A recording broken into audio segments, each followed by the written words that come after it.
Okay, so what we have for today is we're going to be multiplying and dividing rational expressions. And all a rational expression is a fraction. So anything that's rational is a fraction. So these are just two fractions that are multiplying with each other. Now, some of you may be thinking, well, we can just multiply and put parentheses and just distribute. That's true, we can, but what we're going to try to do is simplify them, okay? We're going to try to simplify them first, and then we'll multiply. So what we're going to do is we're going to look at all four of these, and we're going to factor all four of them. So remember how before I said we need to be really good at factoring? Well, this is what we were talking about. So we're going to look at this first one. First thing we're going to ask is, can anything divide out of all three of these? And the answer is no, so I can go straight into my factoring. So I'm going to go the quick way, which is what we did last time. So 1x squared, the only way to get that is an x and an x. And 21, I can do 21 and 1, or I can do 3 and 7. So I'll go with 3 and 7 because it looks like I need a 4 there, so that's looking like what I'm going to do. So positive 4, right? What are the signs? So I'm going to check my outsides. X times 7 is 7x. X times 3 is 3x. I can definitely get a 4. I'm going to need the 7 to be positive and the 3 to be negative. Okay, so now I'm going to go to this bottom part. First thing I'm going to ask is there anything I can pull out? Well, yeah, I can divide out a 3 out of each of these, and they each have an x. So I'm going to take a 3 and an x out. And I'm going to put a parentheses and divide. So 3 divided by 3 is 1. I have two x's here. I take one out. How many do I have left? I have just an x. 21 divided by 3, that's 7. I have one x here. I take one out. How many do I have left here? None. So I can just close it up like that. Now I'm going to move on to the second part. Again, first question I'm going to ask is, can I divide anything out of these two? Sure, I can divide a 3 out of each. And they both also have what? They have at least an x squared. This has x to the 3, this x to the 2. I can take out x to the 2 out of both of them. So again, I'm going to divide. So 9 divided by 3 is 3. I have 3 x's here. I take 2 out. How many do I have left? I have 1. 3 divided by 3 here gets me a positive 1. And then I have 2 x's here. I take 2 out. How many do I have left? I have none. So my second term will look like that, okay? Now I'm going to go ahead and factor this guy. So again, I'm going to do my quick method. Is there anything I can pull out of all three of these? The answer is no, right? I can't divide a number out, and they all don't have x's. So I'm going to go with my method. So the only ways that I can multiply to 3x squared is 3x and just 1x, so I'll just put x. And again, with 5, the only way to get 5 is 5 times 1, so I'll put a 5 here and a 1 here.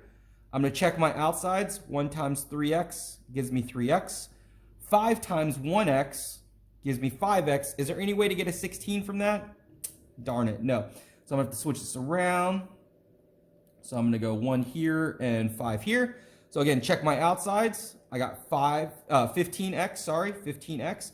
And then I'll have a 1x here. Can I get 16? Absolutely. And in this case, they both have to be positive, okay?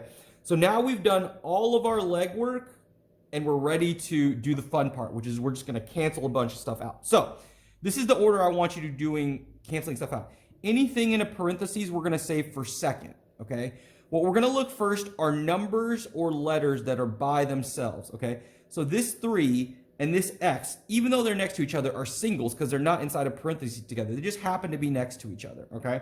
So I want us to look for numbers first. I see a loose 3 here and a loose 3 here. What can we do? So any top can cancel with any bottom. So 3 divided by 3, those will cancel and they'll both be gone, okay? Here I have x2 on top. I have x1 on the bottom. Remember, whenever we're dividing, because this is a division sign, yes, what do you do with the exponents? You're just going to subtract them. So 2 minus 1 gives me an x to the 1 on top, okay? And now we're going to go through our parentheses. So again, any top cancels with any bottom. So x minus 3 on top, I'm going to go across my top and see if it cancels with the bottom. So do I see any x minus 3 here on the bottom? Nope. So he gets to stay. What about x plus 7? Any x plus 7 anywhere? I look on my bottom. Oh, there's one right here. I can go ahead and cross that off, okay? This x squared I already took care of. Let's write it like this, and then let's make this, cancel this off with the 1 there. Okay, so that means I took care of it, okay? 3x plus 1 on the top, anything to cancel with anything on the bottom? Yeah, right here. So I can go ahead and just cross those off, okay? So that leaves me with x minus 3 on the top and an x on the top. And what's on the bottom? X plus 5. So this right here will be my answer, okay? So remember, when you're multiplying these, you gotta you got to factor them all out and see if anything cancels. Okay? Okay, so this is what our division problem will be. So it looks the same exact problem as we just did, but there's a division sign in between instead of a multiplication sign. So whenever there's a division sign, it's going to be the exact same thing except one more step. So this first one is always going to stay exactly the same. So I'm just completely rewriting it. Plus 16 over 2x minus 2. What we're going to do is we're going to keep, change, flip. So we're going to keep this first one. We're going to change this division sign to a multiplication sign, and we're going to flip this guy. And now it becomes exactly like the problem we did last time. So what I'm going to do is I'm going to factor all four of these. So again, I'm going to give me my parentheses on this first left one, okay? So again, the only way to get x is x times, or sorry, to get x squared is x times x. 16, there's a couple ways we can do it. We'll try, what should we try? Let's try 4 and 4, okay? So again, check my two outsides. X times 4 gives me 4x, and this is 4 times x gives me 4x. Can I get an 8x? Sure, and I'm going to have to add those. They're both going to become positive, okay? So next one, oh, I forgot to check on that first one whether I could divide something out. I should have done that, but luckily I couldn't have. But again, we always have to check on every single one of these. Can I divide something out? So on the second one, can I divide anything out? Yeah, I can take a 2 out of both. So I'm going to put that 2 in front. They both don't have x's, so I can't take an x out. 2 divided by 2 is going to give me 1x, so I'll just put x. And then negative 2 divided by 2 is going to give me a negative 1. Okay, so now I go to this. Can I divide anything out of both of these? No. And if you remember, this is one of our special cases, parentheses, parentheses, because it's two terms with a minus in between, right? And this has a square root and this has a square root. The square root of x squared is just x, and the square root of 1 is just 1. And then again, I'm going to put what and what. I'm going to put a plus sign and a minus sign. So it would have worked the same if you would have done the parentheses and checked my, my outside and inside. So let's look at that. X times negative 1 is negative 1x, and then 1 times x is positive 1, and that would give me a 0. Okay? So again, okay, so I'm going to move on to this last one. Check. Is there anything I can divide out of all three of these? Well, there's no number, but they all have at least an x, so I can take an x out. Okay? So this, when I divide that, or let's do that over here. So x, right? When I divide that out, I'm going to have x squared plus 2x minus 8. And this is my a, b, and c that I'm going to run through this. Okay? So again, I'm going to go x, because that's the only way to get x squared. What are some ways to get 8? Well, we could do 8 and 1. Let's try that. So x times 1 gives me 1x. 8 times x gives me 8x. Is there any way to get a 2 from that? No. So let's switch them. But if I switch them, I'm going to get the same thing, 8 and 1. So again, 8 and 1 doesn't seem like the right way. So let's try, what's another way to multiply to 8? We can try 4 and 2. So x times 2 gives me 2x.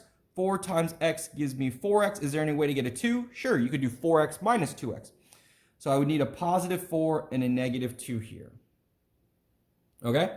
So again, I'm going to go through and see if any top cancels with any bottom. So this x plus 4, can it cancel off with anything on the bottom? Sure. This one can cancel off with this one. On to the next. Can this x plus 4 cancel with anything on the bottom? Now, this x plus 4 can no longer cancel off with this x plus 4. We already canceled it. You can't do a 2 for 1 in these. This one was used by this one. This one can no longer use this one. So this one cannot cancel with anything on the bottom. All right, let's see. X plus 1, anything on the bottom? Nope. What about x minus 1? Oh yeah, there's an x minus 1 here, so I can cancel those off. So let's see what I have left. On the top, I have x plus 4. I have x plus 1. On the bottom, I have the 2 and the x, so I'll put them out front. And then I also have an x minus 2. So this is how you're going to multiply and divide rational expressions. You factor everything, you see if anything cancels, and whatever's left is your answer. Remember, with multiplication, you can just go ahead and get started with factoring.